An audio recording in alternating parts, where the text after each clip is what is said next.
we're kicking off with SmackDown, as Pretty Deadly picked up another win over the Brawling Brutes last Friday, but things did not go as planned for the former NXT Tag Team Champions. As PW Insider were the first to report, Elton Prince was seen in a sling after SmackDown and suffered what is believed to be a separated shoulder. Not only is this injury unfortunate, but it has led some fans blaming Holland for the injury, given what transpired between him and Big E on SmackDown over a year ago.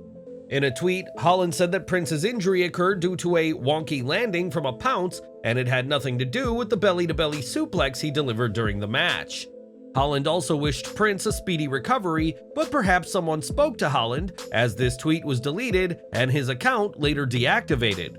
Like Prince, Big E's accident last year was indeed an accident, and it's wrong for people to try and use these incidents to attack Holland, and we're wishing Prince and Big E speedy recoveries. Now, Rhea Ripley has proven to be quite the formidable champion since dethroning Charlotte Flair at WrestleMania 38, and even before she beat the Queen, was asserting her dominance on TV. The Judgment Day's Eradicator recently surpassed 100 days with her title, which she has defended against several women in WWE, and Ripley is just as imposing when not on TV. During her entrance at a WWE live event, Ripley relished in goading the fans, and even scared a security guard who was clearly shaken by the reigning WWE Women's World Champion. This week will be quite the week for the Judgment Day, who are expected on Raw, and will be on NXT when Dominic Mysterio challenges Wes Lee for the NXT North American Championship. With Dominic challenging for the gold, expect Ripley to be at ringside for her man, and she'll no doubt be playing mind games, just like we saw at this live event. Last year, The Undertaker took his rightful place into the WWE Hall of Fame after a career that most wrestlers could only dream of having. In one of his final on-screen appearances for WWE, Vince McMahon himself was on hand to personally induct the Phenom, but not everyone was pleased with this induction. Speaking to WrestleBinge, Sergeant Slaughter claimed that he was the one who discovered Mark Calloway's potential when going through wrestling tapes, and was outraged that he wasn't invited to the Hall of Fame. He said, "Guess who he didn't invite to his Hall of Fame? Me, Sergeant Slaughter, the guy that found him. Can you imagine not being invited? I should have been in the front row. That was a slap in the face right there. I really don't understand it." Slaughter went even further, claiming that he rung the Phenom 3 times, asking about a Hall of Fame induction, only to be hung up on as The Undertaker didn't believe it was the real Slaughter on the line. Slaughter has had a lot to say as of late, and has taken issue with Lacey Evans of late. But what do you think of his comments? Make sure to let us know in our comments down below.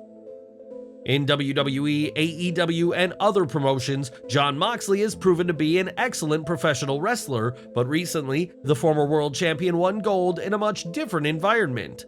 As Fightful were the first to report, Moxley claimed victory at the Naga Cincinnati Grappling Championship in Cincinnati, defeating Chris Saylor via points in his category. Moxley competed in the men's no-gi beginner super heavyweight 30-plus division in a competition that attracts some of the best amateur fighters across the United States. This week, Moxley will enter his second Blood and Guts match as the Blackpool Combat Club take on the Elite, and there will be no doubting Moxley's toughness as he enters the brutal match. For years, Ian Riccaboni has called the action for Ring of Honor and was brought back to the promotion following Tony Khan's purchase of the company in March of last year. Since then, Riccaboni has continued to provide his voice to ROH pay-per-views and their weekly programming, and fans will soon be hearing much more of him. Fightful reports that Riccaboni recently signed a multi-year deal with AEW that will see him call in-ring action for both Ring of Honor as well as All Elite Wrestling. Riccaboni called Saturday's Collision from Calgary, Alberta, Canada, as Kevin Kelly is handling the English commentary duties in Japan for the NJPW G1 tournament, and will continue on Collision until Kelly returns next month. Riccaboni was at one time considered for the full-time lead play-by-play role on Collision, but recommended Kevin Kelly for the role, and Tony Khan is clearly pleased for what he's been hearing on his programming. During the latest episode of SmackDown, Bobby Lashley made his return to WWE programming and was ready to talk business with Angelo Dawkins and Montez Ford. It wasn't long until fans speculated that this would be the start of a new Hurt Business, and one former AEW star has given their 2 cents on the idea. When a tweet asked fans who they'd like to see join the Hurt Business if a revamp of the group is the idea, Big Swole said that it should be the originators who carried the pandemic. Swole is clearly referring to the original Hurt Business members, including her husband Cedric Alexander, and by her choice of emoji, it's clear that she's not happy about her husband's booking, or lack thereof, since the faction split. While WWE were teasing another reunion of the Hurt Business earlier this year, those plans fizzled out, and since then, Alexander has practically vanished from WWE programming. It's worth stressing that at this time there's been no confirmation on plans for a new Hurt Business, but is this an idea you'd like to see return? And if so, who should join Lashley in the Street Profits? Let us know in the comments. Speaking of wrestling marriages, it's no secret that Montez Ford is married to Bianca Belair, which is why the pair are often drafted to the same show.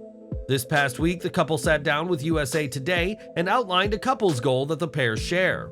Belair explained that her dream is for both her and Ford to hold gold at the same time, which will be easier said than done, given that neither holds championship gold right now in WWE.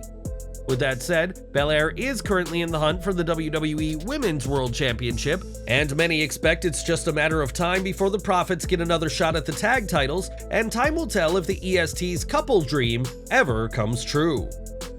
Before he was an authority figure on WWE TV, Adam Pearce was an accomplished wrestler with multiple reigns as NWA World Heavyweight Champion to his name.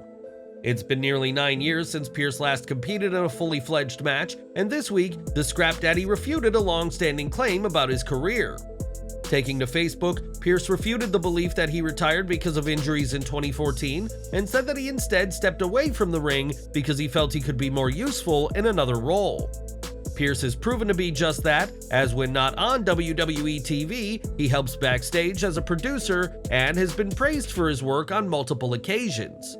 While Pearce has had a handful of matches in WWE, they have mostly been short, storyline-driven bouts, but with Pearce not retired due to injuries, don't count out him lacing up his ring boots one last time. More from AEW now, as Orange Cassidy has been reigning as AEW International Champion for some time now and broke a major record in the All Elite promotion recently. Cassidy captured the All Atlantic Championship in October of last year, which was named the International title this past March, and now holds the record for the most successful title defenses. During last weekend's Battle of the Belts event, Cassidy retained his gold against Lance Archer via countout, marking his 26th title defense with the coveted title. Previously, the record for the most title defenses had belonged to Jade Cargill, who retained the TBS Championship on 25 occasions before losing the gold and her winning streak to Chris Statlander. Orange Cassidy has held the International Championship for 9 months now and is already the longest reigning champion in the title's lineage. And who would you like to see challenge him next? And we're ending today with the Anoa'i wrestling family, arguably the biggest family in the industry, with names including Yokozuna, The Rock, and the Wild Samoans to its collection. Right now, the family is being represented by the likes of Roman Reigns, the Usos, Solo Sikoa, and Jacob Fatu, and now another member of this bloodline has stepped into the ring. At the most recent event for Booker T's Reality of Wrestling promotion, Zilla Fatu made his in-ring debut and picked up the victory in his singles match with a Samoan Spike. It's fitting that Zilla used the Samoan Spike, as it was a move utilized by his father, the late Umaga, in WWE, which led the Samoan Bulldozer to multiple reigns as Intercontinental Champion. Zilla recently served a lengthy prison sentence behind bars and is looking to turn his life around with the family business, and will have to follow his career with great interest after his recent debut.